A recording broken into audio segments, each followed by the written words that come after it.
चलिए जय हिंद। आज हम लोग सीखेंगे क्लास 10 बायोलॉजी चैप्टर नंबर 5, जिसमें हम पढ़ा रहे थे नियंत्रण एवं समन्वय। नियंत्रण एवं समन्वय में पार्ट 4 तक वीडियो हमने क्या कर चुका था, कंप्लीट करवा चुके थे, जिसमें आपको बता दिया चुका था कि तंत्रिके नियंत्रण क्या होता है।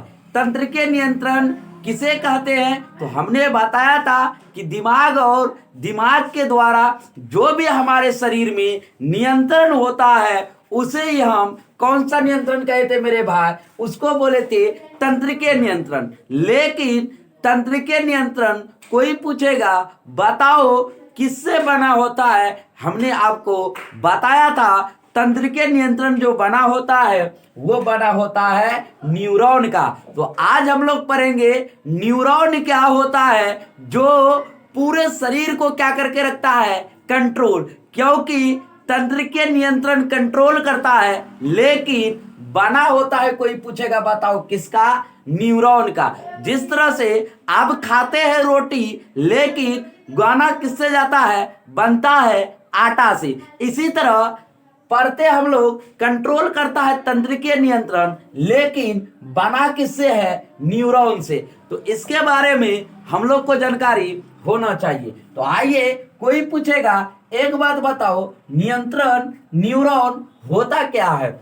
यदि आपसे कोई पूछे कि एक बात बताओ न्यूरॉन होता क्या है, मेरे भाई आप याद रखना, न्यूरॉन उसे कहते हैं। यह एक किसका बना होता है, कोई पूछेगा, यह संरचनात्मक एवं क्रियात्मक, यानी कि हमारे शरीर में क्या बना हुआ है मेरे भाई, ब्रेन बना हुआ। अच्छा, ब्रेन तो बना हुआ है, लेकिन ब्रेन के अंदर जब तक कोई कोशिका नहीं होगा तब तक न्यूरॉन दूसरे तंत्र के नियंत्रण का निर्माण नहीं कर सकता है। संरचनात्मक एवं क्रियात्मक इकाई मतलब होता है कि यह किससे मिलकर बना हुआ है, किसी न किसी कोशिका से मिलकर बना हुआ है। तो एक बात बताइए, तो क्या बोले, यह संरचनात्मक एवं क्रियात्मक इकाई है। मतलब यह संरचनात्मक एवं क्रियात्मक मतलब हुआ कि यह किसी न किसी कोशिका से मिलकर क्या किया हुआ है, बना हुआ है। अगला कोई पूछेगा बताओ दूसरा क्या होता है। अब देखिए, हमारे जो ब्रेन है वो तो बना हुआ है, ये तो भगवान ने बना दिया है पहले से। क्या हम लोग बना सकते हैं? नहीं बना सकते। अच्छा, ये बना होता है, कोई पूछेगा बताओ ब्रेन किससे बना हुआ है, आप बोलिएगा तंत्रिका कोशिका का बना हुआ है। किसका बना हुआ है, हमारा जो ब्रेन है। कोई पूछेगा बताओ किससे मिलकर बना हुआ है, आप बोलिएगा ये तंत्रिका कोशिका से बना हुआ। अच्छा, कोई पूछेगा एक बात बताओ तंत्रिका कोशिका होता क्या है, आप बोलिएगा तंत्रिका कोशिका जो होता है उसे ही हम क्या कहते हैं, न्यूरॉन कहते हैं। उसे ही क्या बोले, न्यूरॉन कहते हैं। लेकिन कोई पूछेगा एक बात बताओ, क्या इस न्यूरॉन में सेल डिवीजन होता है।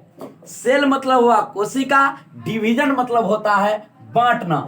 यदि आपसे कोई पूछे मेरे भाई एक बात बताओ इसमें क्या सेल डिवीजन हो सकता है, आप बोलिएगा इसमें सेल डिवीजन कभी भी नहीं होता है। यानी कि सेल डिवीजन जब नहीं होगा मतलब रिकंस्ट्रक्शन नहीं होगा। जब कोशिका बांटवे नहीं करेगा, जब कोशिका विभाजित होवे नहीं करेगा, तो रिकंस्ट्रक्शन का काम नहीं होगा। मतलब यदि हमारे ब्रेन में यानी कि हमारे तंत्र के नियंत्रण में यदि एक बार चोट लग जाए मतलब कभी बनने वाला दोबारा नहीं है। इसीलिए कहते हैं गाड़ी चलाओ तो क्या लगा के चलाओ, हेलमेट लगा के चलाओ। क्योंकि धारा 129 कहती है हमें जीने का हक है, मरने का हक नहीं है। कितना मेरे भाई, इसीलिए आप लोग को पुलिस चेक इन करती है कि आप लोग बाइक चलाते हैं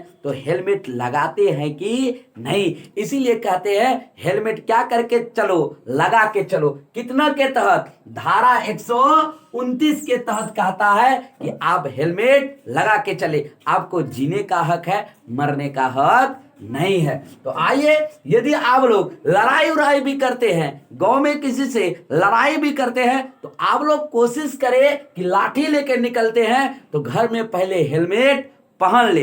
हेलमेट पहन कर ही आप किसी लड़ाई में निकले, लेकिन समझ बात से ही कहना है, लड़ाई करना नहीं है। इसी तरह या तो एको बार सेल डिवीजन, एको बार तंत्रिका नियंत्रण न्यूरॉन मारा तो समझ जाइए आप भी चलेगी, क्योंकि इसमें सेल डिवीजन कभी होता ही नहीं है। जब सेल डिवीजन होता नहीं है तो मेरे भाई मैं बताना चाहूंगा और कभी रिकंस्ट्रक्शन होने वाला नहीं है। यानी कि कभी जिंदगी में यदि एक बार न्यूरॉन खत्म हो गया, तंत्रिका नियंत्रण खत्म हो गया और कभी बनने वाला नहीं है। इसीलिए मस्तिष्क को आप क्या करके रखे, बहुत सावधानी पूर्वक रखें। दूसरा, इसमें सेंट्रोसोम नहीं पाया जाता है। क्या नहीं होता है? और एक बात, इसमें और सेंट्रोसोम होता ही नहीं है। जब सेंट्रोसोम होगा ही नहीं तो दूसरे कोशिका का निर्माण घंटा करेगा, क्योंकि सेंट्रोसोम का निर्माण होता है जब कोई कोशिका मर जाए उसको दोबारा क्या कर दो, रिकंस्ट्रक्शन करके सेंट्रोसोम के द्वारा दूसरे कोशिका का क्या कर दो, निर्माण कर दो। सबसे अधिक सेंट्रोसोम कोई पूछेगा, बताओ सबसे अधिक सेंट्रोसोम कहां होता है?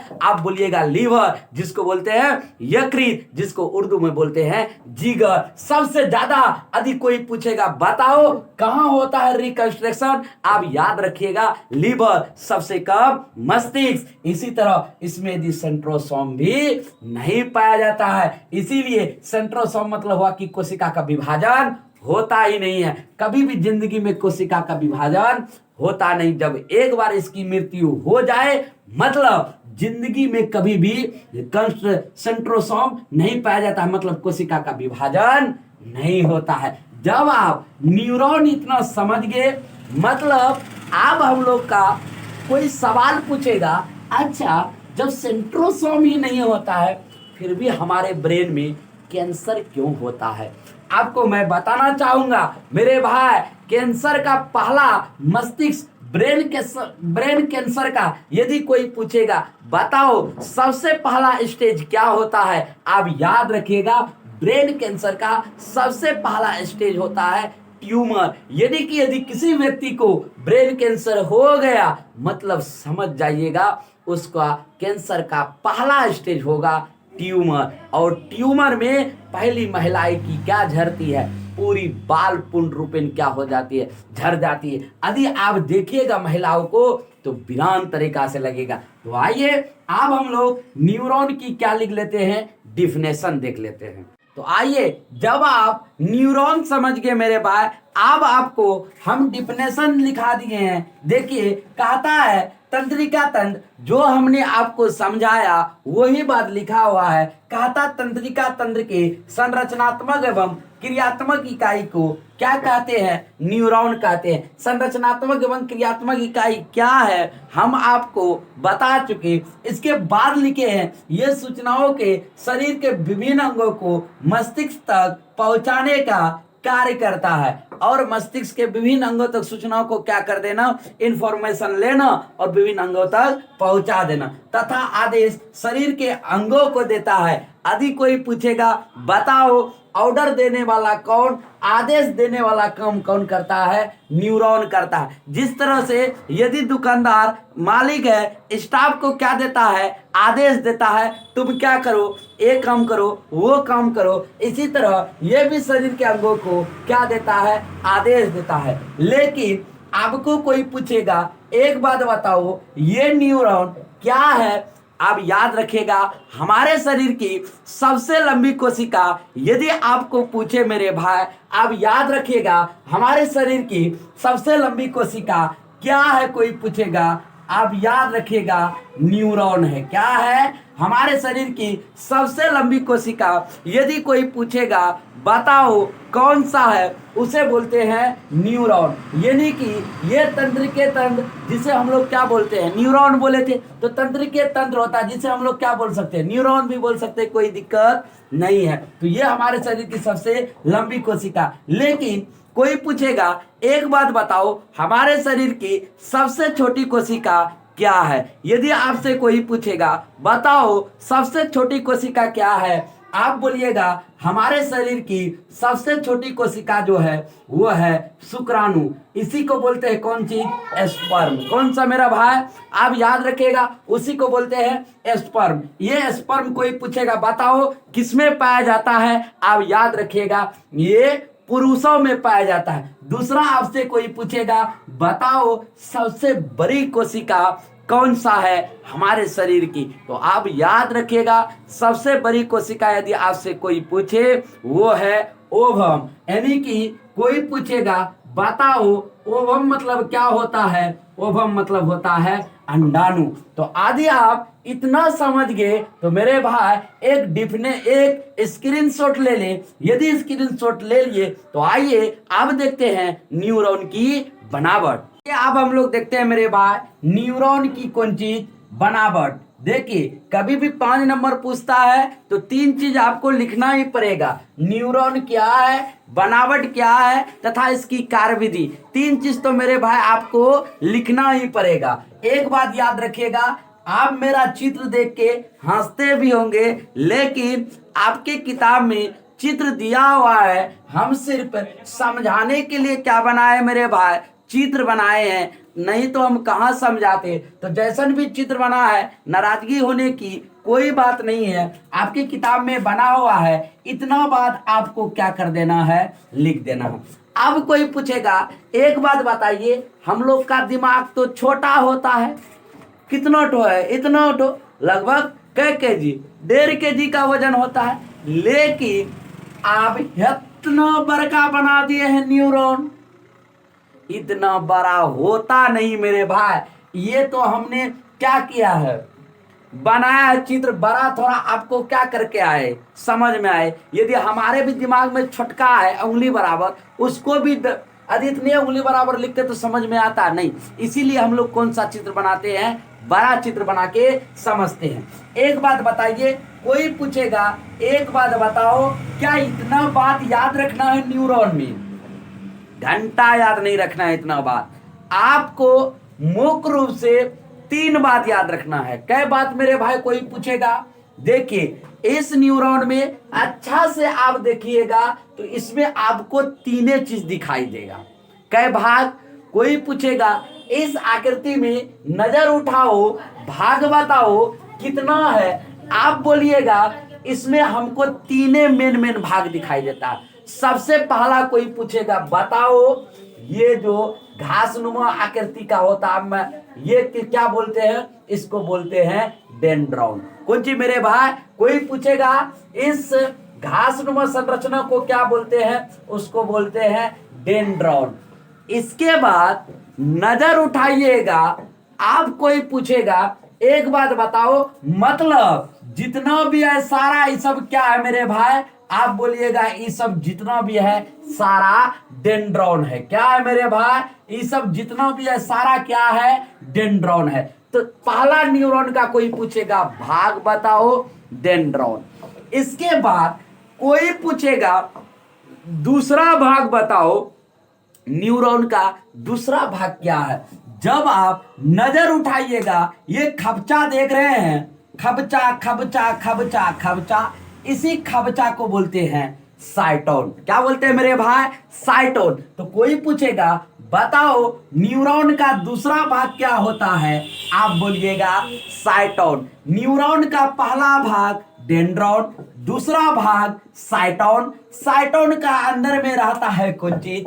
केंद्रक। यदि केंद्रक नहीं रहेगा तो जुलूम हो जाएगा। यही केंद्रक सारा काम कार्यभार क्या कर रहा है? संभाल रहा है। कौन? केंद्रक। तो पहला भाग हो गया डेंड्रॉन, दूसरा भाग हो गया साइटोन।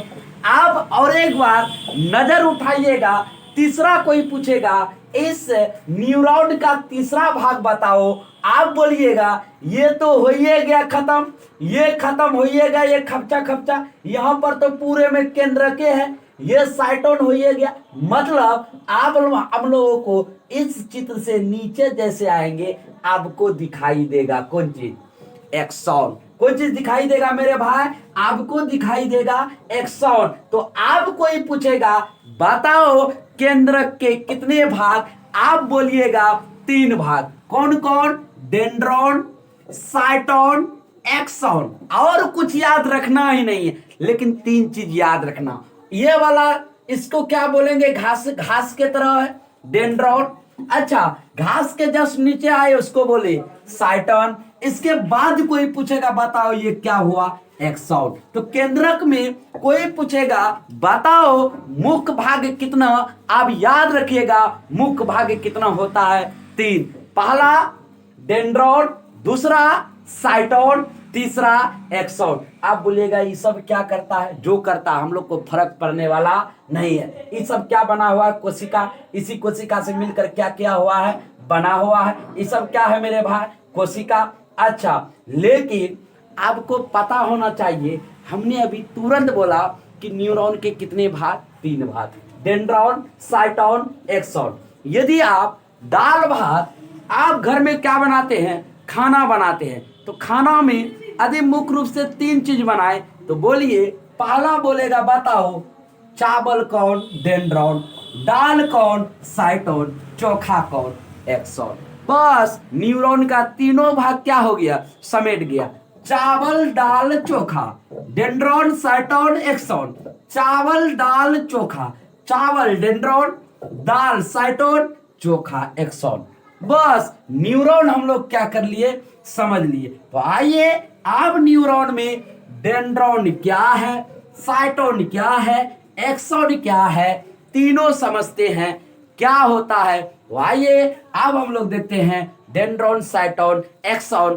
तो अब हम लोग का सबसे पहला भाग मेरा क्या पढ़ना है, वो पढ़ना है डेंड्रॉन। अब देखिए, कोई आपसे पूछेगा एक बात बताओ डेंड्रॉन है क्या, आखिर न्यूरॉन का सबसे पहला भाग डेंड्रॉन, उसके बाद साइटोन, उसके बाद एक्सॉन, 3 भाग। तो सबसे पहला भाग हम लोग को पढ़ना है डेंड्रॉन। यदि आपसे कोई पूछे एक बात बताओ डेंड्रॉन है क्या, आप बोलिएगा यह संवेदनाओं का, किसका मेरे भाई, संवेदनाओं का संवेदी अंग। कौन सा अंग, संवेदी अंग। जैसे आपसे कोई पूछेगा एक बात बताओ तुम्हारे शरीर में कौन कौन सा अंग संवेदी अंग है, सबसे पहले आप बोलिएगा आपका नाक। यदि आप कहीं भी जाते हैं तो मेरे भाई, आप हल्को सा कोई चीज का गंध लग गया, महक लो, बोलते कि नहीं। तो नाक क्या है,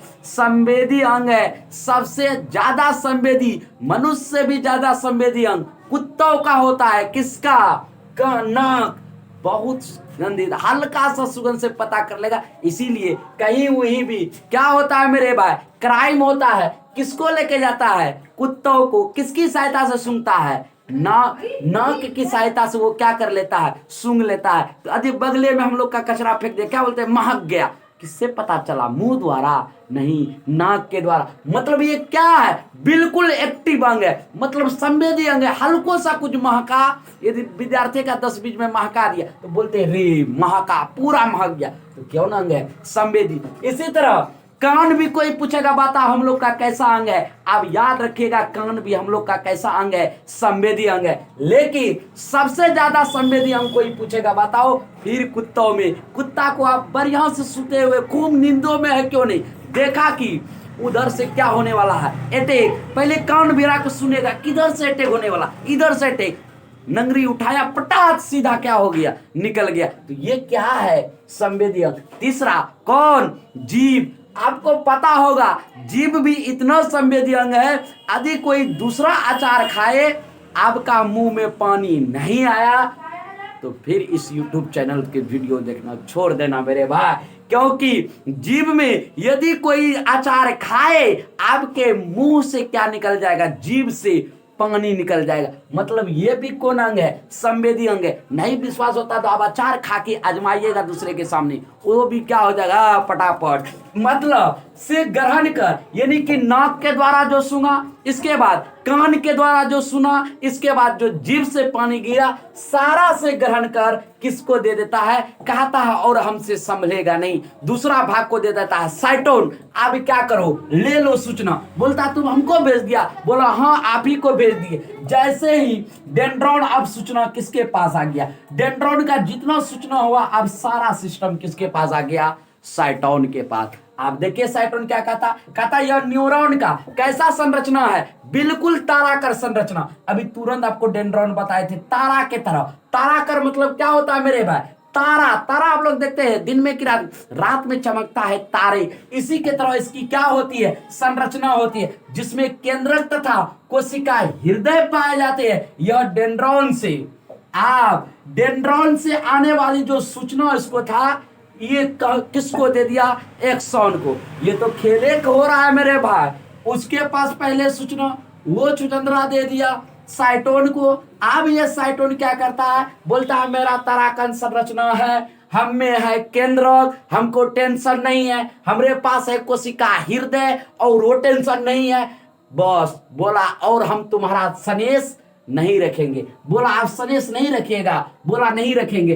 तब साइटोन क्या कर देता है, लो एक्सॉन, अब तुम ये क्या रखो, आप सनेश रखो। तो आइए अब हम लोग देखते हैं एक्सॉन फिर क्या करता है। तो आइए अब मैं भाई अब हम लोग समझते हैं तीसरा एक्सॉन। कोई पूछेगा एक बात बताइए, डेंड्रॉन दिया साइटोन को, साइटोन दे दिया एक्सॉन को, आखिर ये एक्सॉन कौन आदमी है कि सभी की सूचनाओं को लेके रखता है, हम बॉस है। तो इधर देखिए, इसकी कोई पूछेगा बताओ कैसी होती है, यह लंबा एवं पतली होती है। यह लंबा होने के साथ साथ बिल्कुल पतली होती है, जिस पर श्वेत, श्वेत मतलब आपको जब पढ़ाए थे WBC याद कीजिए, WBC मतलब क्या होता है, श्वेत तथा चर्बीदार, कौन सा मेरे भाई, चर्बीदार परत पाया जाता है। जैसे पेट फूलता है, नहीं फूलता किसके कारण, चर्बी के कारण, वसा के कारण क्या हो गया, पेट फूल गया। कैसे फूलता है, ये पाचन चैप्टर में था, इस बार तो नहीं हो पाया, लेकिन अगले साल A to Z चैप्टर चलेगा मेरे भाई शुरुआत। तो आइए कैसा पाया जाता है, चर्बीदार परत पाया जाता है, जिसे क्या कहते हैं, माइलिन शीथ कहते हैं। जिस स्थान पर इसी माइलिन शीथ क्या करता है, सबको बोलता है जितना गांव वाला न्यूरॉन में है सब आओ मेरे पास। जिस स्थान पर माइलिन शीथ का आवरण नहीं होता है उसे एनियर नोड्स कहते हैं, और जहां माइलिन शीथ नहीं हुआ उसे बोला तुम एनियर का क्या है, नोड्स है। ये न्यूरॉन में ही पाया जाता है, ठीक है। तो आप बताइए डेंड्रॉन अपना सूचना किसको दिया, साइटोन को। साइटोन सूचना क्या कर दिया, एक्सॉन को। नामे है एक्सॉन, अब ये क्या ले लिया, एक्शन मूड में आकर के सलाह निर्देश देते गया और न्यूरॉन वहीं पर आकर के समेट गया। तो एक स्क्रीनशॉट एक्सॉन का ले ले, यदि आज ले लिए तो आज न्यूरॉन का वीडियो आपको कैसा लगा। यदि न्यूरॉन आप समझ गए तो प्लीज एक लाइक कीजिएगा, लाइक के साथ साथ सब्सक्राइब कीजिएगा। मैं बताना चाहूंगा जिस YouTube चैनल पर आप वीडियो देख रहे हैं उस YouTube चैनल का नाम है मेरे भाई Amit coaching research centre Kaliaganj. इसी के साथ जय हिंद, मिलते हैं बहुत जल्द पार्ट 6 की वीडियो में।